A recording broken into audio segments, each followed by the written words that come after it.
10회 세무계 문제입니다. 1번. 옳지 않은 것을 물었죠. 세법이란 국가 또는 지방자치단체가 국민에게 부가 징수하는 세금에 대해서 규정하고 있는 법을 말한다. 맞습니다. 세원이란 국민에게 부가 징수하는 세금의 대상이 되는 소득을 말하는 거고요. 과세기간은 세법에 따라 과세표준 계산의 기초가 되는 기간을 말한다도 맞습니다. 과세표준이란 세원의 일정률에 해당하는 금액을 세금으로 부가 징수하도록 세법에서 규정하고 있는 것을 과세표준이 아니라 세율이라는 말 쓰는 거죠. 4번이 틀렸습니다. 1번에 틀린 것은 4번. 2번. 국세부가 원칙에 대한 설명이 더 옳지 않은 것을 물었습니다. 형식보다는 실질에 따라야 된다. 맞죠? 국세부가 원칙 중 신의 성실 원칙은 조세를 납부하는 국민들에 대해서만 해당되며 조세를 부가 징수하는 국가에는 적용되지 않는다. 2번이 틀렸습니다. 신의 성실 원칙은 양쪽 모두 해당이 되는 거예요. 국세는 원칙적으로 법인이 관리하는 장부 내용의 근거에서 객관적으로 부가 징수되어야 된다. 근거과세 원칙 맞습니다. 소득의 형식적인 귀속자가 아닌 실질 귀속자에게 대해서 세금을 부가 징수하는 것은 국세부가 원칙에 어긋나지 않는 거 당연한 거죠. 실질 과세 원칙이니까. 옳지 않은 것은 2번이었습니다. 3번. 옳지 않은 것을 물었어요. 법인세법상 각 3년도 소득금액은 법인세법상 수익인 입금에서 비용이 송금을 차감해서 계산한다. 맞죠? 입금 마이너스 송금은 각 3년도 소득금액 맞습니다. 2번이 틀렸어요. 실무적으로 법인은 회계장부와 법인세 장부를 별도로 작성 관리하고 있다. 틀렸습니다. 하나의 장부만 작성을 해주는 거죠. 3번에 옳지 않은 것은 2번이었어요. 세무조정이란 입금산이, 입금불산이, 송금산이, 송금불산이 사항을 도출하는 과정이라고 할 수 있고요. 세무조정에는 결산조정과 신고조정상으로 구분될 수 있습니다. 4번. 다음 설명 중 옳지 않은 것을 물었어요. 결산서상 당기순이익 처분은 주충결의에 따라서 결정된다. 당연히 맞죠. 주주에 대한 배당금 지급은 법인의 사내 유출 유형 중 대표적인 거죠. 유보가 아니라. 유보는 돈이 안 나가는 거고요. 유출이 돈이 나가는 겁니다. 옳지 않은 것은 2번이었어요. 세무조정상에 대한 처분 유형을 확인해서 이에 귀속을 확인하는 절차를 우리가 소득처분이란 말 쓰는 거고요. 소득처분의 내용은 세무조정계산서 중 소득금액 조정합계표 처분란에 표시가 된다. 맞습니다. 5번.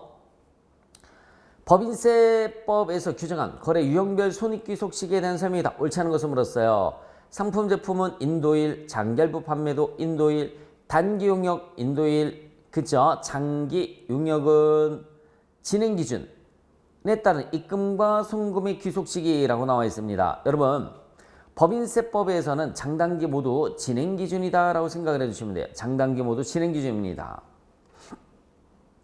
다만 중소기업의 경우에는 용역 제공일을 인정할 수 있습니다. 용역 제공 완료일을 인정할 수가 있는 거예요. 기업회계 기준과 다시 한번 말씀드릴게요. 기업회계 기준과 법인세법에서는 용역, 단기 용역, 장기 용역은 진행 기준이 원칙이다. 옳지 않은 것은 3번입니다. 6번. 다음 중 입금에 해당하는 것을 물었어요. 법인세 환급은 입금불산입이죠. 감자차익도 입금불산입. 2월 입금도 작년에서 입금 처리가 됐으니까 올해는 입금불산입이 되는 겁니다.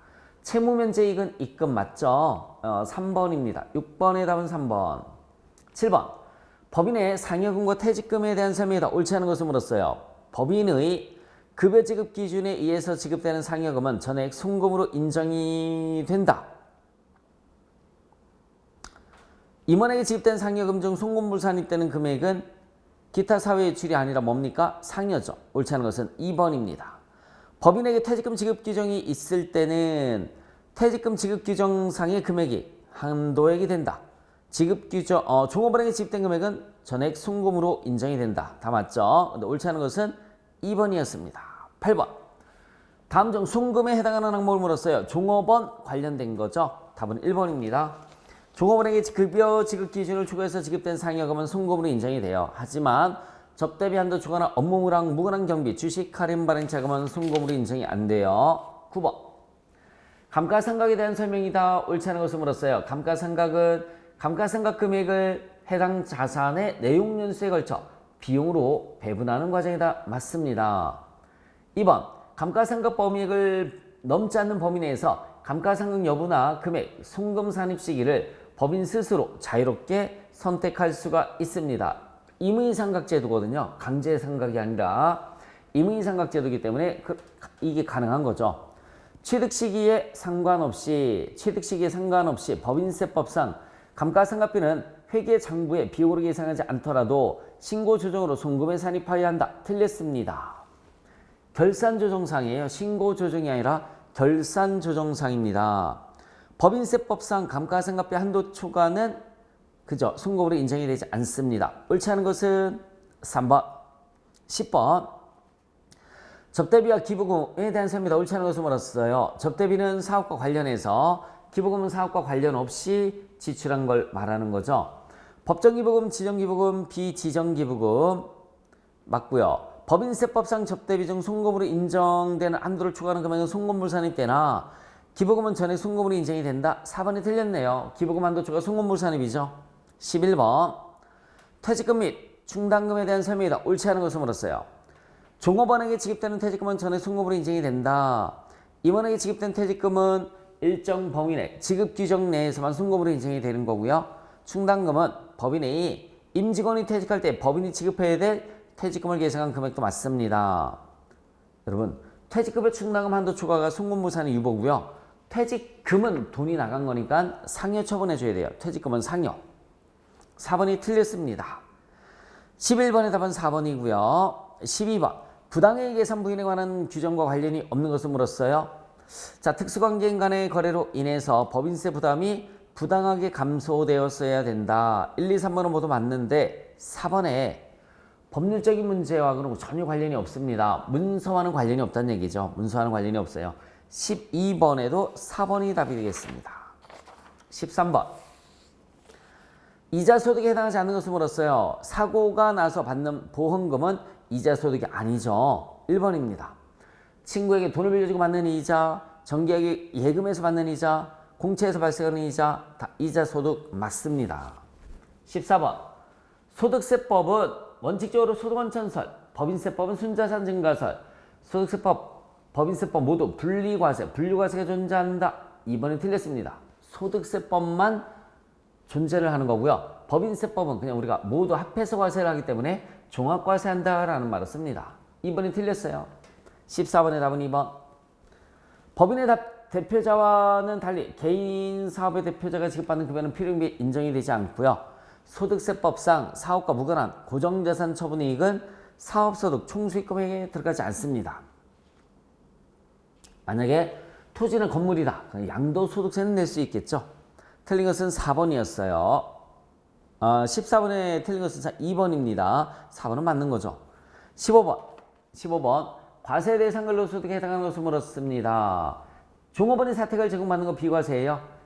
그냥 자녀 학자금을 받으면 과세인데 사내근로복지기금으로부터 받으면 비과세입니다.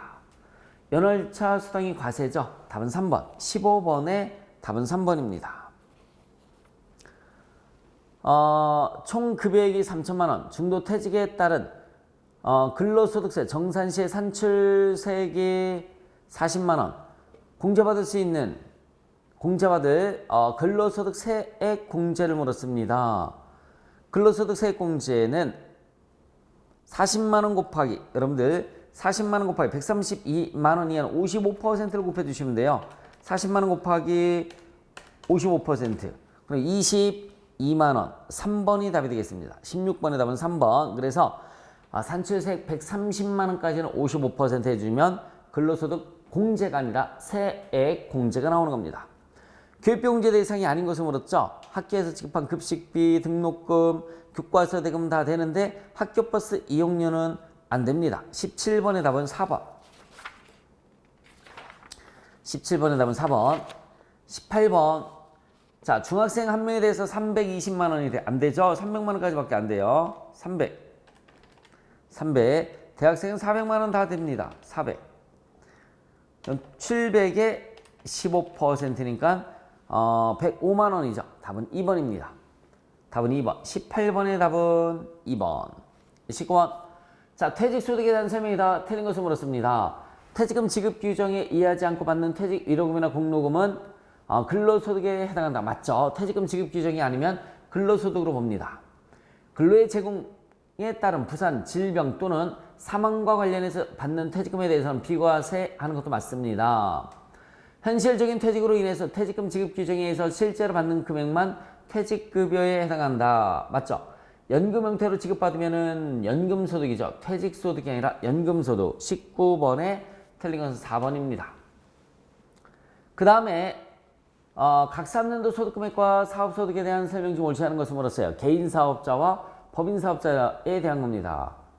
사업소득은 순자산 증가설 틀렸네요. 소득원천설이죠. 각 3년도 소득이 순자산 증가설 뒤바꿔놨습니다.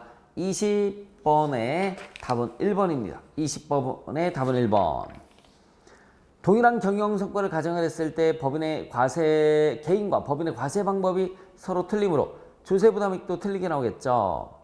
각 3년도 소득은 유형자산의 처분 손익을 기업의 순자산을 감소시키거나 증가시키는 거래로 보아 입금 및 송금으로 인정한다. 맞습니다. 사업소득은 유형자산 처분 손실을 사업과 관련이 없는 행위로 보아 필요행비로 인정되지 않습니다. 맞고요. 그래서 옳지 않은 것은 몇 번이냐면은 1번이 틀렸습니다. 20번에 틀린 것은 1번이에요.